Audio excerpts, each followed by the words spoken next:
Vision for this show is to create resources with each episode that help women navigate career and life challenges more easily, maybe more gracefully, and to know that they are not alone.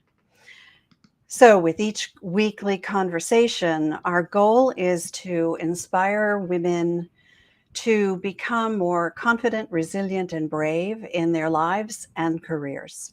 So, if something strikes a chord as you're listening, and you want more information, just check the show notes below for ways to contact my guest and me. So, what does the word toxic conjure for you? If you look it up, the first words you'll see are poisonous, destructive, dangerous, and pervasive. I don't care who you are, however you slice those words don't paint a welcoming picture at all. Yet I meet many women who use that word to describe their work environment.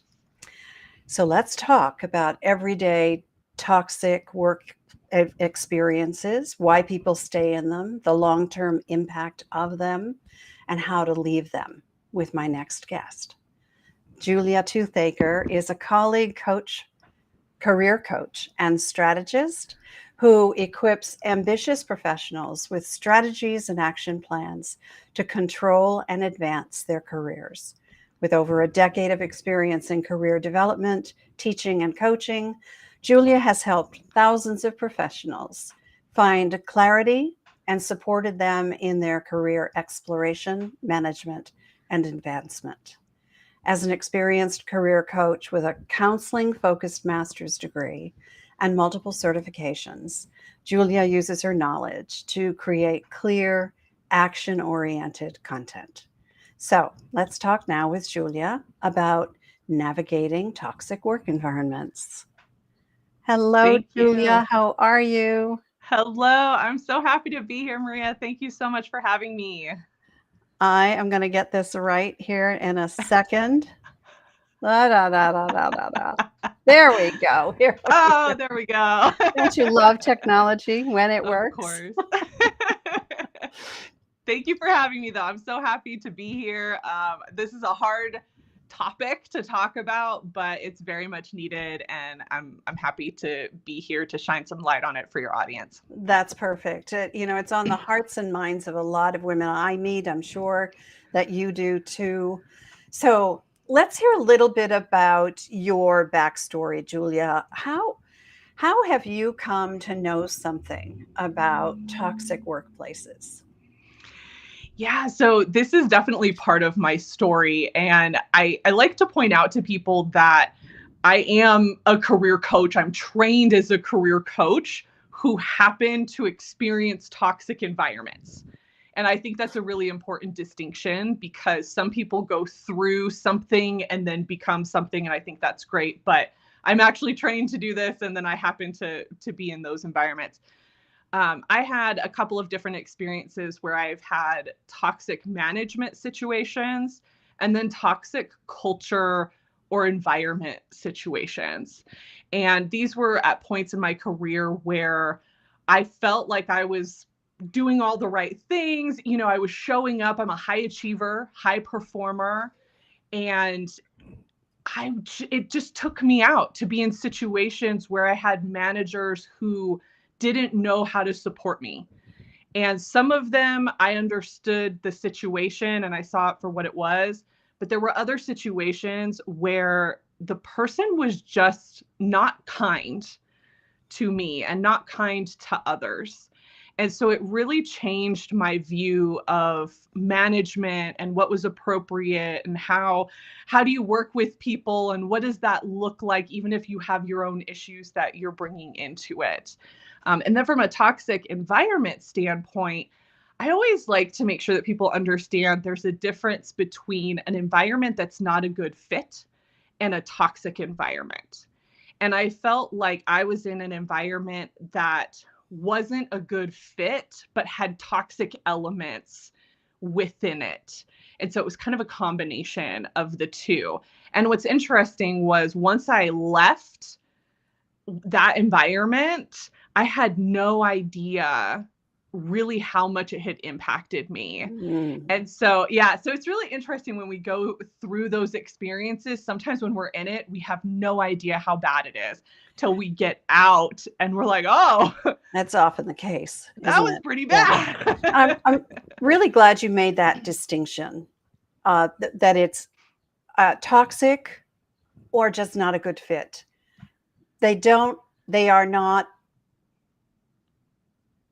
mutually exclusive. Mm-hmm. They can both things can happen at once. But it's interesting that you bring that up because a lot of my clients feel like they're in a toxic work environment. And when we dig under it, it really is that it's just not a good fit for them. Mm-hmm. It feels bad Yeah. because it's not a good fit. Okay, Right. let's talk about the kind of the different toxic situations. So you were Mm-hmm. talking about having toxic elements in your situation that wasn't a good fit.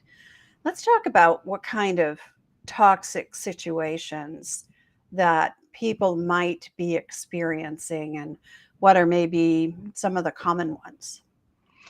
Yeah. So one of the ones that I mentioned was management. And I feel like that is probably at the top of the list for most people. When you think about toxic management, one of the things that I always want to let people know is you have to look at the situation for what it is.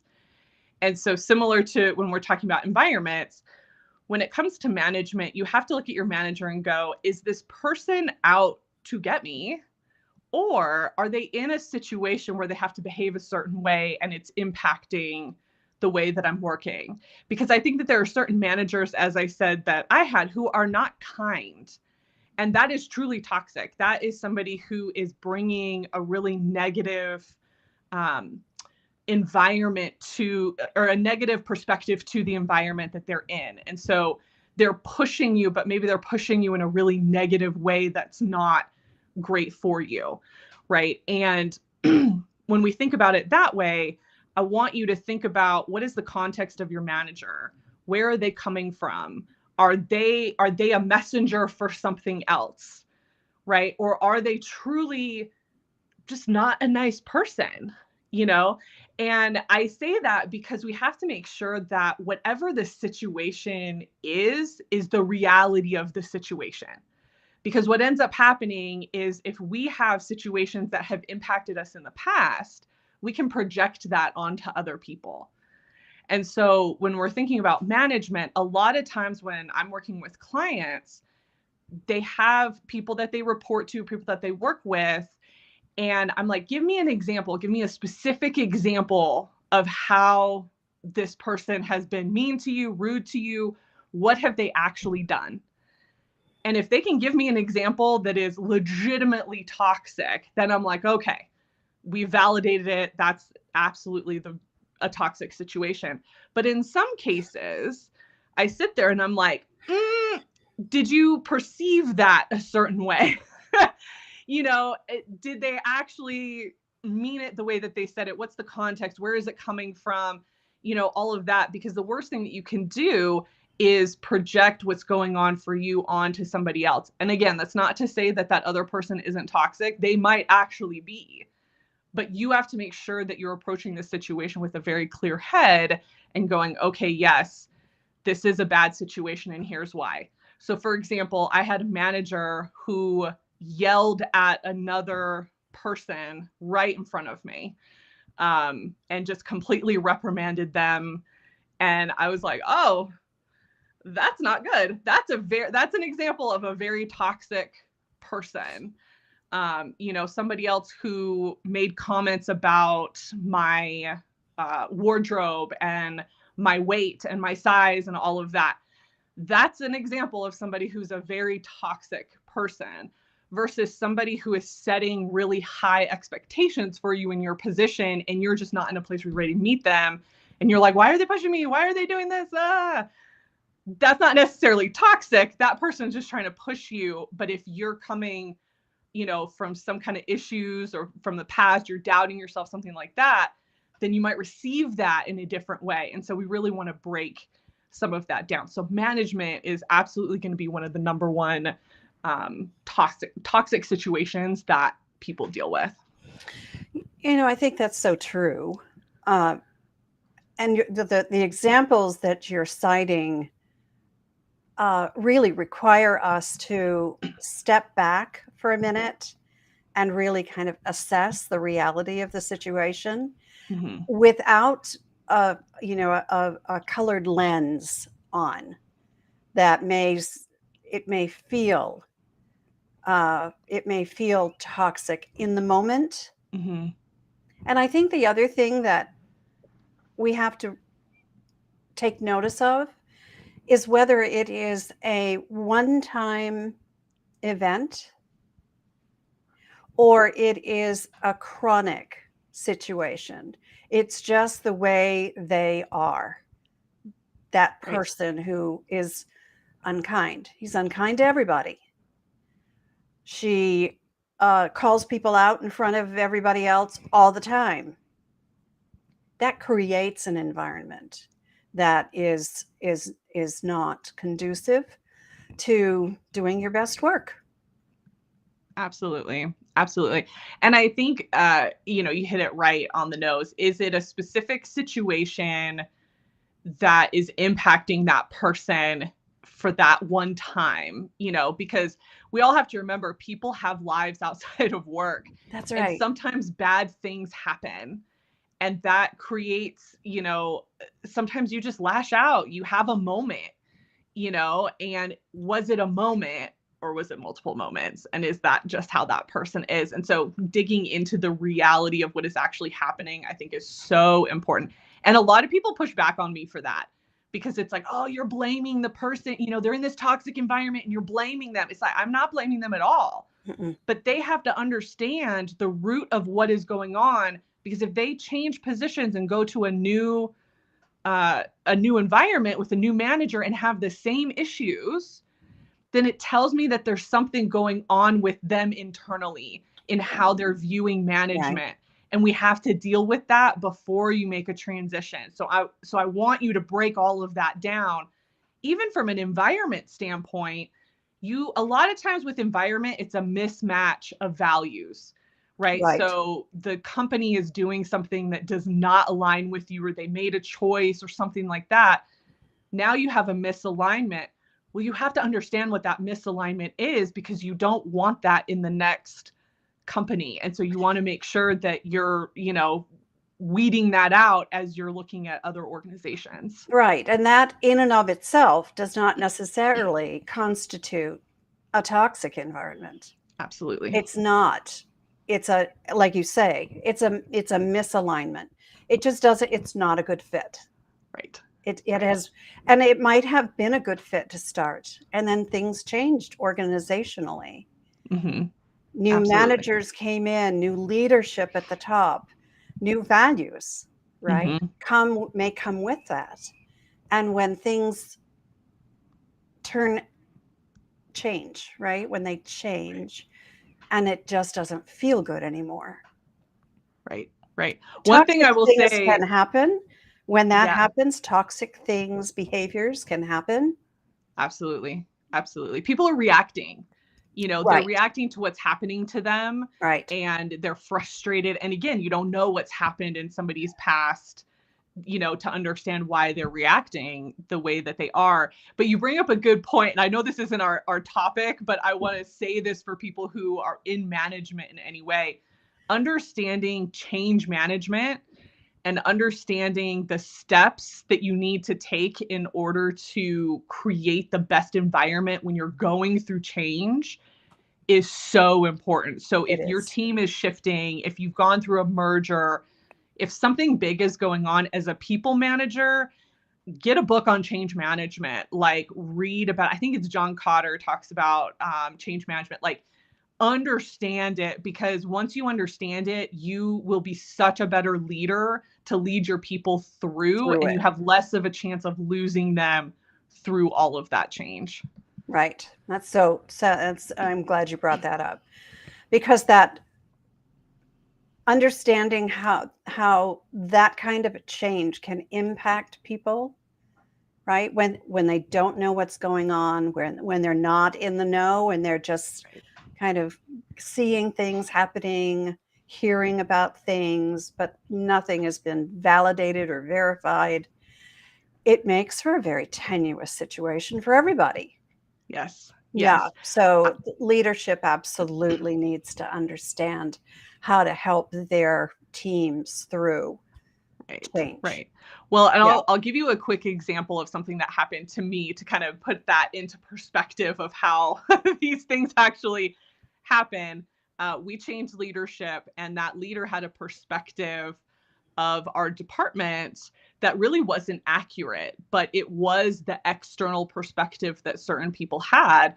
They came in and basically gave us a laundry list of everything that was wrong with our department, but without any context. Mm-hmm. And so what they didn't understand was how far we had come in previous years and the growth that we had had and all of these things that we had done. They didn't know any of that. They didn't take the time to know or understand. So those of us who had helped really build this out were sitting there completely offended Sure. because this person came in and basically said everything that you've done for the last couple of years doesn't mean anything because it's all awful. And I was sitting there like, if you had seen it when I came in, Right. you would have a completely different perspective. And so that immediately made us defensive. Yeah. And it made it hard, to enact change moving forward. Then fast forward, I think it was about 9 months or so, we got a new director, basically, who was in between us and this other person.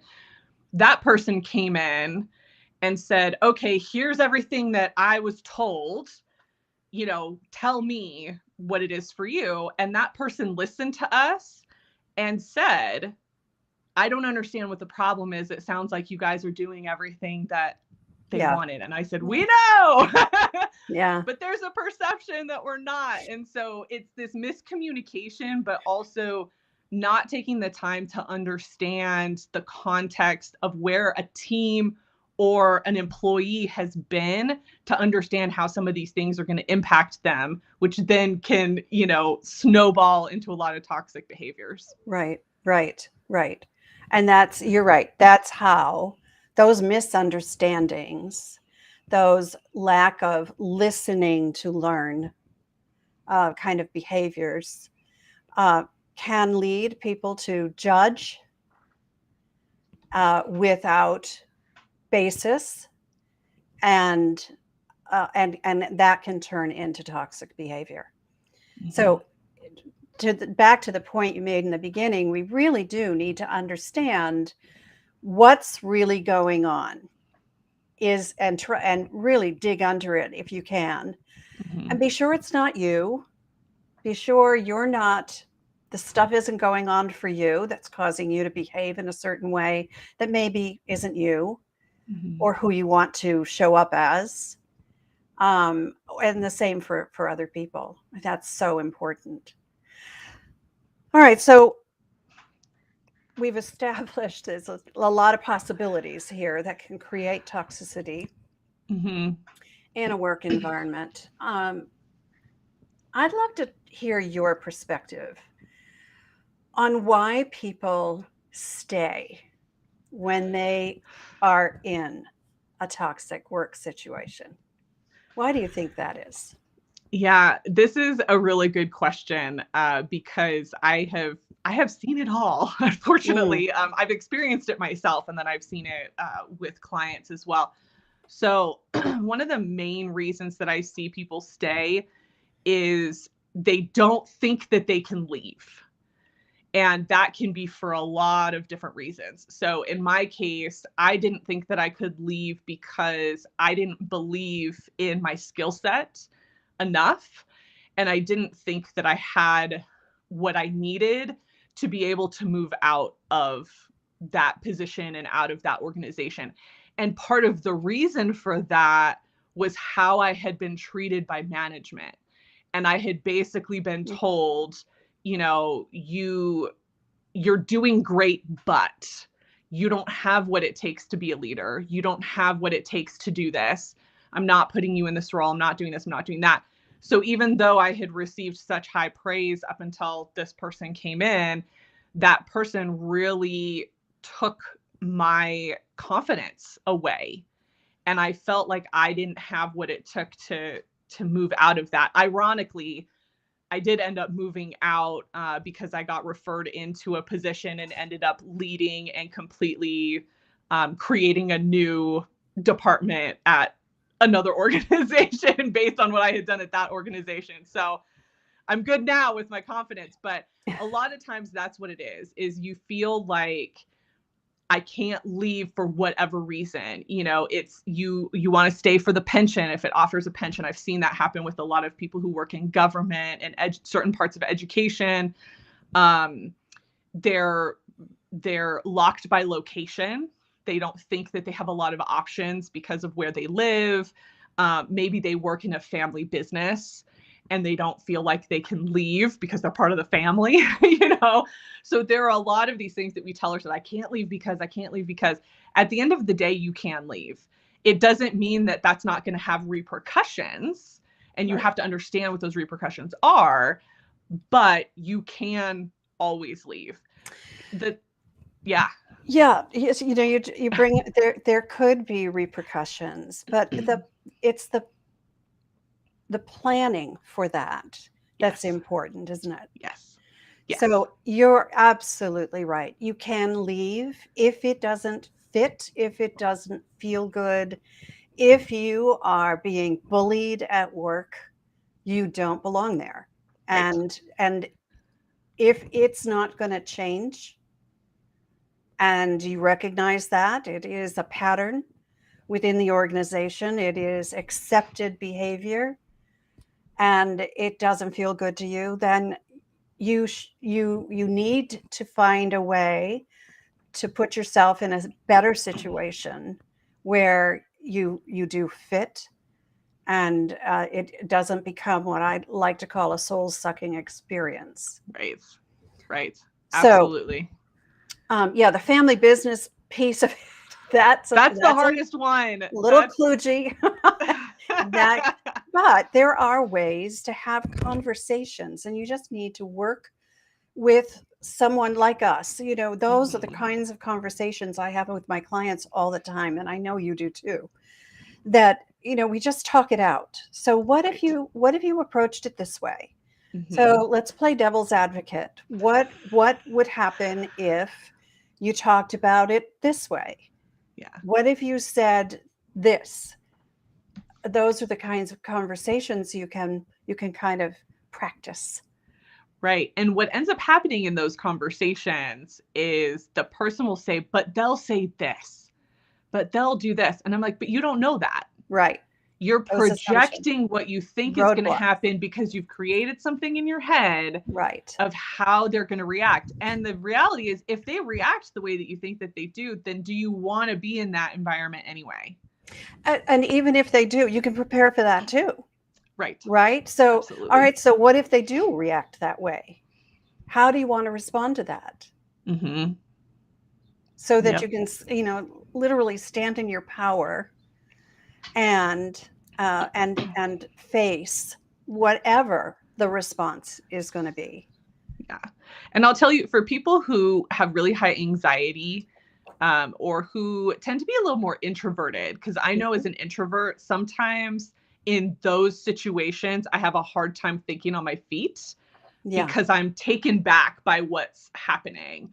And so running through those conversations and scenarios is so helpful to just have it top of mind, to be able to say when and if it does happen. Yeah, because it can feel like a personal attack, right? Which makes us defensive, right? Absolutely. Everyone responds that way. Yeah. Okay. I want to share one more thing about why people leave toxic situations, because I see this happen a lot, especially in helping professions. And it's that people feel obligated to stay or to be connected because they're connected to somebody. So whether that is the team that they're on, the clientele that they serve. Like they feel this internal obligation. If I leave, who is going to be there for this person? Who is going to support these clients? What is going to happen? How is this program going to continue on? All of that. Like I said, this is more specific if you're in a helping profession or you have a team that you really like. But that's one of those situations where, again, you have to help yourself first, because you're not going to show up well for any of those people if you are reacting to a toxic environment, if you are constantly burnt out, if you're constantly on edge. It's not fair to them either. And at the end of the day, they'll understand why you left. They'll get it. Most people already know, honestly, why you're leaving. And they'll probably start to look at their own situation and think, oh, well, maybe I should too, right? Maybe this is not a good fit for me either. Right. Well, and like I stayed in my position purely because I loved the population I was working with. And I loved my immediate coworkers. And that was the nice part of what I was doing, but it kept me there so much longer than it should have, because I felt this connection where I'm like, I don't want to lose this. Yeah. This feels so good. I had a really good friend that I worked with, and I was like, I don't want to leave that person, Yeah. And I had programs that I was doing and all of that. And the reality is I left, and half the stuff I worked on completely just stopped, and they never picked it up. And I had to tell myself, not my circus, not my monkeys. They are making those choices, and there's nothing I can do about that. That's right. That's right. Yeah. And although we feel bad that, we weren't there to continue to serve that population, those clients, we feel bad. And we that's normal. Right. But you're right. It's not your problem. Yeah. All right. You touched on a couple of the kind of signals people might get that could clue them into the fact that it might be time to move on, to explore other options for themselves. You talked about burnout. What are some of the other signals that we should pay attention to, that it might be time to look for something else? Yeah. Well, I will say on burnout, I did not know that I was burnt out until I left. And I feel like that is really specific to people who are high performers, because you are constantly pushing through everything. And I don't think you recognize what's going on when it's going on. So that wasn't actually a trigger for me. It was just something that I ended up learning later. But one of the top things I think is there's no support for you.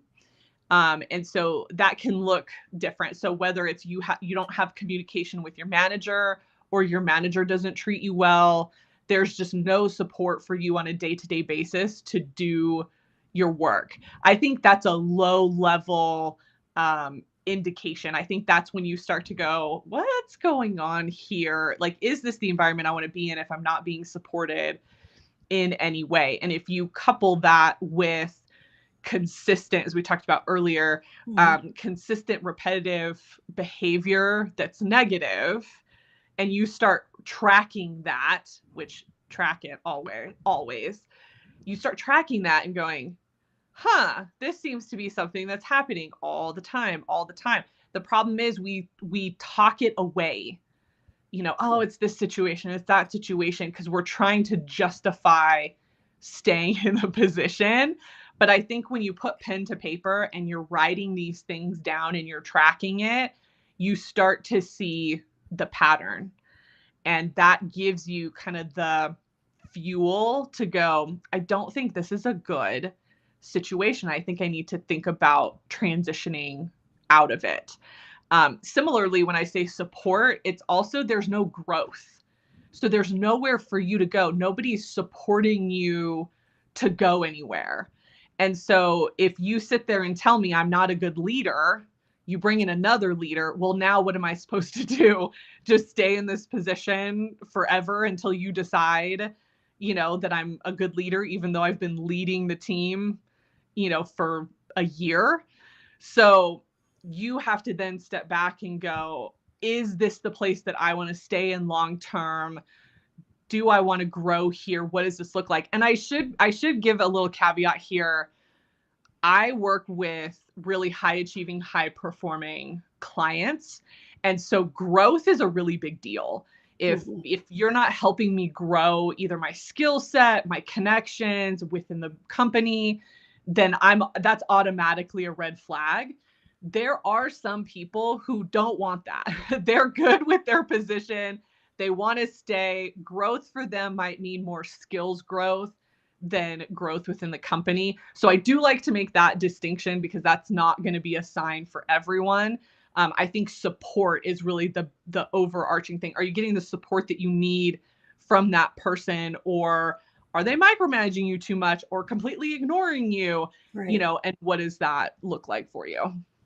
I think you didn't say these words, but this is what comes to mind as I hear you talking about those different situations.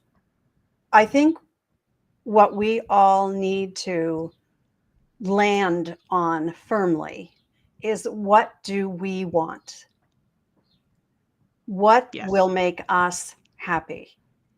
What will fulfill us, will make us feel like we're doing meaningful work? I think everybody wants that, no matter what they do or whatever level they are at. Right. And no one deserves to be bullied, mistreated, for any of those other toxic behaviors. No one deserves that. Right. So I will say, I think we just have to know, what do we want instead of what we have. and to add to that, because this happens a lot with my clients, they'll say, oh, my manager's not supporting me. They're a horrible people manager, blah, blah, blah. And I'm like, have you told them what you need?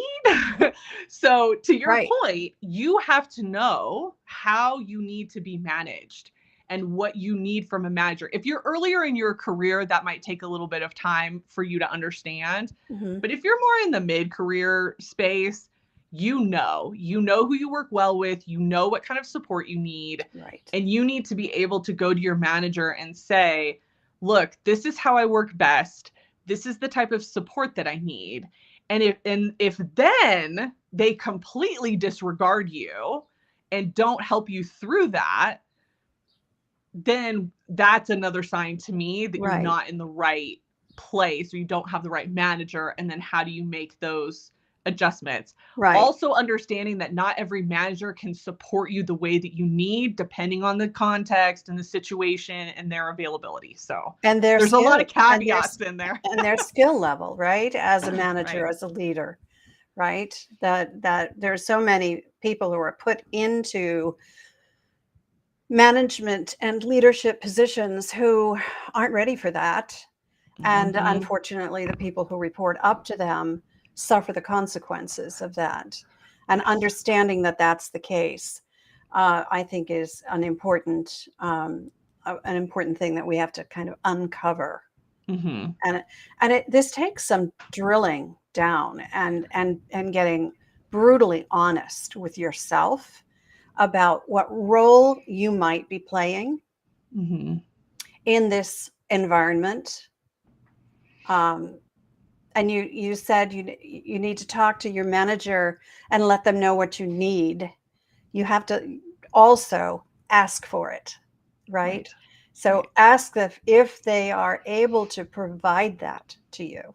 And if the answer to that is no, that's a pretty clear indication that you're not going to get what you need, and maybe this isn't the right place for you right now. Right. Yeah. I think too, understanding, if you can, given whatever information is available to you, understanding your manager's context. And so even the most toxic manager leader that I had, even though the behavior was not good and very unkind, I still understood the context that that person was coming from. And I did that because I was like, I'm about people. How do I pick people apart, figure out how they tick? As a coach, that's kind of what we do. Yeah. And I was doing that to my manager because I'm like, why are you acting this way? Yeah. What is Yeah. going on? Yeah. And so that allowed me to become more observant of what their situation was and really hear them in a different way. So I understood their context and I had empathy within that. What I didn't stand for was the treatment and then the Right. behavior that came out of it. Cause I'm like, you had a choice of how to treat us and how to treat these people, and you chose the wrong way. To be unkind for some reason. Yeah. Right. Yeah. Right. All right. So let's say someone has come to a decision that they want to make a move, make a transition from where they are now to something else. From your perspective, what actions should they take during that time and after that time? So one of the first actions we actually already talked about, which is understanding the reality of your situation. What is actually happening? Why do you want to leave? And be able to clearly articulate that so that you understand what you need in the next position. And so some of that gets lumped into just being clear on who you are. So what skills are you bringing to the table? What motivates you in your work? Who are you at your core, and what is happening in your current position that you love and what is happening that you don't love? Because you don't want to go to the next organization, the next position, the next manager, harboring all these things and not asking the right questions to make sure that you don't end up, in the same boat that you're in currently. And obviously you can't always account for that, but as much as possible, being able to say, this is who I am, this is what I'm looking for, this is what I need to be successful, that will help you weed out so much when you're doing your job search and you're trying to figure out what's next. So I feel like that is the most important thing that a lot of people will overlook, because what happens is you are so frustrated and Yeah. you're so burnt out from this toxic situation that you basically start rage applying to things. You're like, I need to get out of here. And you start, just applying to anything that you can. While sometimes I think that can be effective, it actually, in a toxic situation, is better for you to take a step back and really evaluate yourself, where you're at, what is going on, before you start to make that transition. Once you yeah, go ahead. No, you nailed that. I see it so many times. People will come to me and say, I don't understand why the last 3 positions that I've been in have turned out to be the same thing. And, once we drill down and kind of peel the onion back, right? We get very clear on the fact that they never, when they left one position and started another one, they never did that inner work to understand, who am I now that things have changed, right? Because we evolve. Yes. What do I need? What do I want? Mm-hmm. And now how do I get it? How do I make that happen so that we don't repeat that pattern? Yeah. And it happens all the time. It happens so much. All the And time. Yeah. it breaks my heart when Me I too. hear, people, I transitioned out and it's still bad. It's still bad. And I'm like, please hire a coach. Like, please Yeah. do Right. something Yeah. to unpack what's going on. Because the other thing too, I mean, you have toxicity within work, but also life.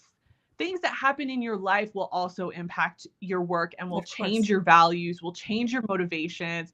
You have to understand that about yourself. If you don't understand that, it can take you out Well, just so look what quickly. happened with the pandemic and how many people's how many values changed for people just as a result of being forced, right? Absolutely. To sequester at home for so long and then realize, you know what? My family really is very important to me. Yeah. Yeah. And now going back to the work environment with that as a number one value, family first, which wasn't the case previously. Yeah. They were there, but family was important, but it wasn't Right. number one. Right. Yeah, it changes everything when you Yeah. realize what you really value most. And then Absolutely. how do you honor those values as you choose where you spend 1/3 of your waking hours or more Right. in the work you do? Right. Absolutely. And I'll go on the other side of that too and say a lot of the people that are being laid off right now, Hmm. if you've been laid off from a position, that will change your behavior Yep. going into the next position. It will change your thinking of how companies operate.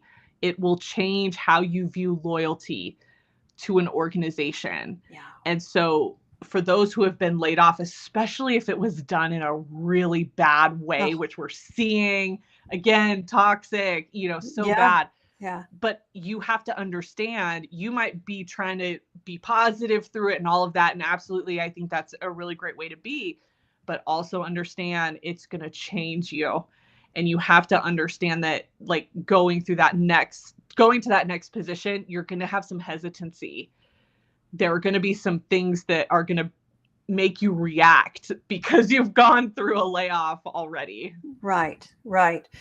It also brings up the importance of knowing what questions to ask as you're going through that interview process again at every level, right? Starting at the, HR recruiter level, and Mm-hmm. then all the way up to wherever it ends in depending on your level.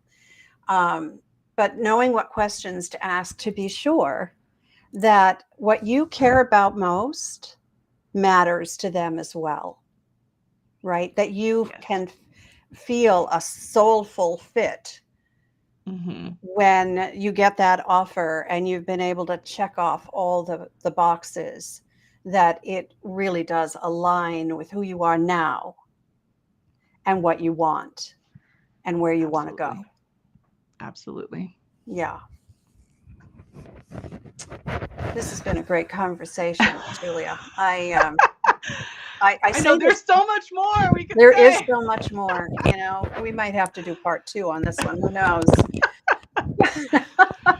But I would love for us to just kind of wrap this in a little bit of a bow for everybody and ask you to give us some of your best key takeaways or best tips for people who are maybe struggling with a toxic environment, toxic Mm-hmm. people, that sort of thing. What's your first tip?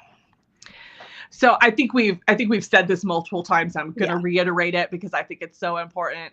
Focus on what is real.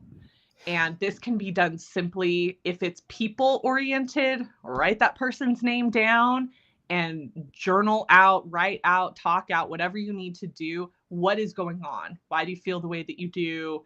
All of that, the environment, the team, whatever it is, get it out. Focus on what is really the thing that is frustrating for you and keep asking yourself why. So you're kind of self-coaching, basically. Keep asking yourself why and keep drilling down until you really understand what is at the heart of what is frustrating you. Is it something that you can control, or is it an external factor that you have absolutely no control over? Because that will also help change your perspective about the situation and will allow you to reframe. I So love that. I love that. That's so important. Drilling down till you get to the core. And if it is not in your control, yes.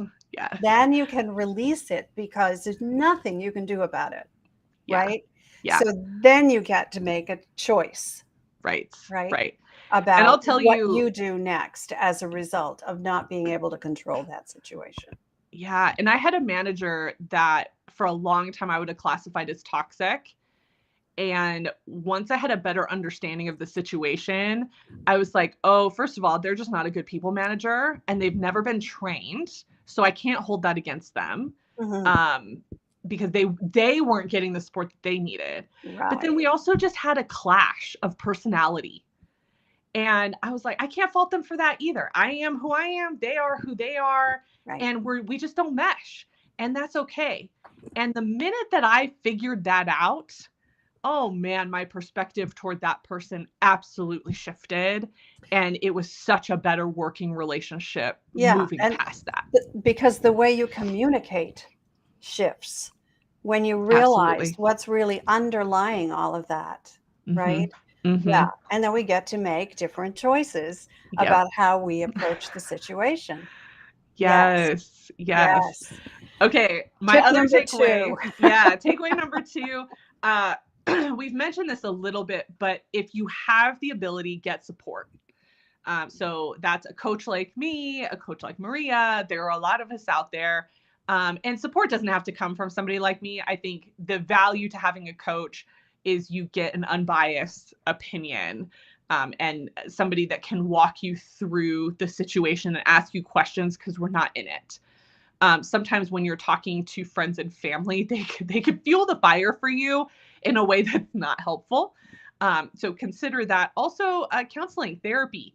If you have that available through the place that you're working, utilize it, because again, if you're in a toxic environment, you need to talk it out. You need to figure out what is going on. And so if you have the resources for that, then absolutely take advantage of that.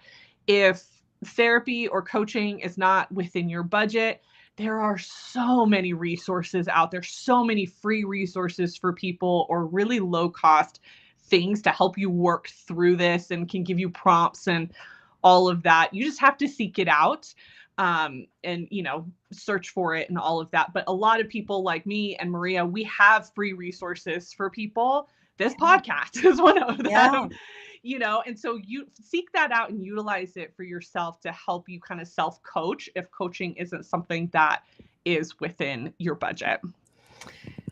Yeah, so yeah, check out Julia's website, mine. She's so right. There are so many free resources out there. These podcasts, they're every week I have a different expert on. We talk about different aspects of transition and career and life choices. So yeah, the support you get is really critical. Mm-hmm. Mm-hmm. You should not be a lone wolf if you're going through what you feel is either not a good fit, but you don't know what to do about it, or it's a toxic work environment and you don't know what to do about it. Mm-hmm. There are people who can help you figure that out. And they could be a mentor, right? Mm-hmm. They could be a coach like us, like Julia said, or, there's so much help. There's so much Yes. help out there. Yes. All right. I have a little hack for people that I Oh, just thought about as you were saying that. There are a lot of coaches that go through what's called ICF certification, and they mhm. have to do a certain number of hours. A lot of times people will offer that for a very low rate to get their hours in. So Yeah, if finances are something that are a struggle for you, especially if you've been laid off and you're trying to figure all these things out, go on LinkedIn and just search ICF, try to find somebody that's getting certified and good idea. contact them, because they will probably have really reasonable prices before they hit their certification. Good idea. And that just brought up another idea. If you've been laid off by a company who has offered you the opportunity to work with a career coach as part of your severance package, Yes. take them up on the offer. Yes. I consult with a company who offers that. Companies engage to offer that. And part of my business is working with people who have been laid off. I've been through it myself, so I know what that feels like. But Mm-hmm. if you've been offered that kind of an opportunity, don't pass it up. Mm-mm. Take it. If nothing else, it. your resume is going to get edited, and Exactly. And your that's LinkedIn huge. profile will get better, and you'll Yeah, have an opportunity to talk some of this out with someone who's probably been there. absolutely. All right. Absolutely. One more tip. That's what we have time for. Okay, so this is my tip for once you are transitioning. Okay, so you have a new job, all of that. Take a break. Take time in between the current position and the new position. And if it has been particularly toxic, give yourself as much time as you can. And I'm not talking a week, I'm talking 3-4 weeks, like a month or more. It sounds like a lot, but I'm going to tell you, it's going to take you at least a week, if not longer, to just come down from leaving that position. Because you have to remember, and this is true of any transition that you make, by the way, not just toxic, but even if you're going from a good position to a good position, you have to grieve the previous position.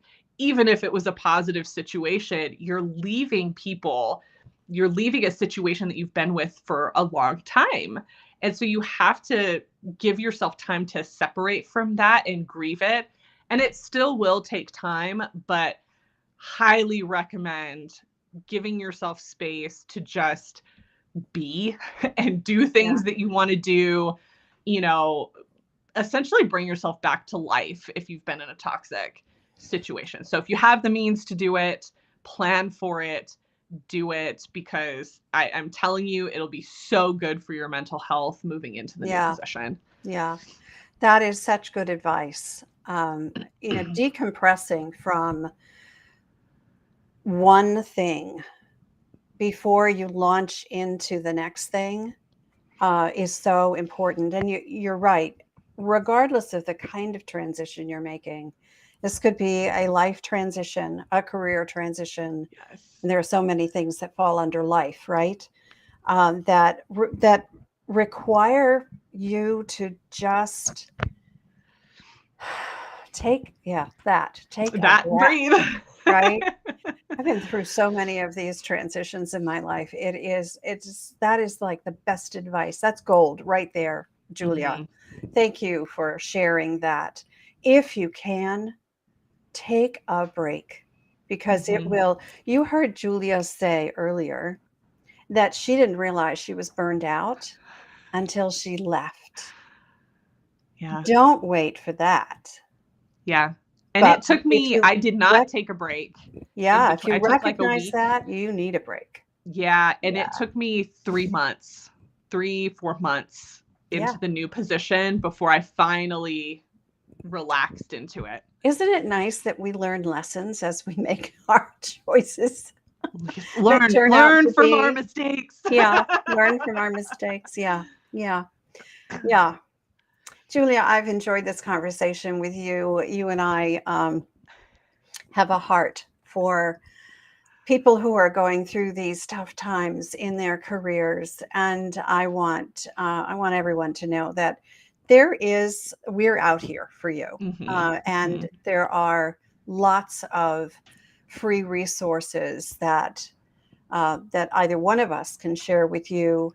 But I want you to learn right now what Julia's website is. So, Julia, your website's the best place for people to connect with you, right? Yeah, I think that's the best place to learn more about what I do and what I have available.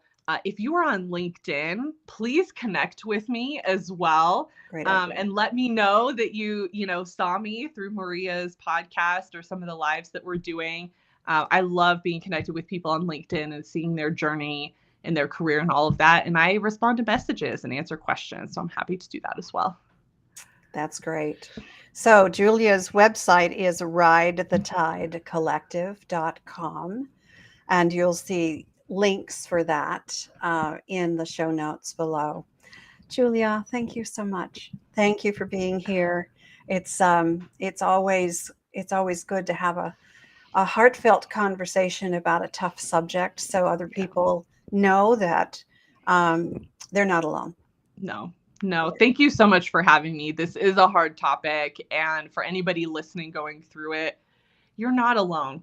Not everybody has been there, but a lot of people have experienced it Yeah. in some way, and just get whatever support that you need to help you take at least one step in the right direction. Right.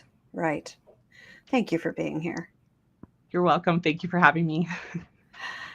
And I want to thank everyone who is watching or listening, because I really appreciate your being a part of this community. And if you enjoyed this episode, please subscribe, leave a comment, click a star, however you can. Let us know what you think about the conversation we've had today. And as I said at the top of the show, I love creating and sharing resources for women. And as a life and career coach, I work with women to help them navigate challenging times more quickly and gracefully. So if something in this episode resonates and you'd like to continue this conversation or share your situation, as I said, the links below will put you in touch with me or Julia, and I invite you to continue this conversation in my private Facebook group, the Career Transition Roadmap. So again, look for the link below. And then let's meet again here next Wednesday, same time, same place, because I believe it's our time to thrive. So let's thrive together. Till next time, I'm Maria Tomás-Keegan, helping you turn transition into triumph.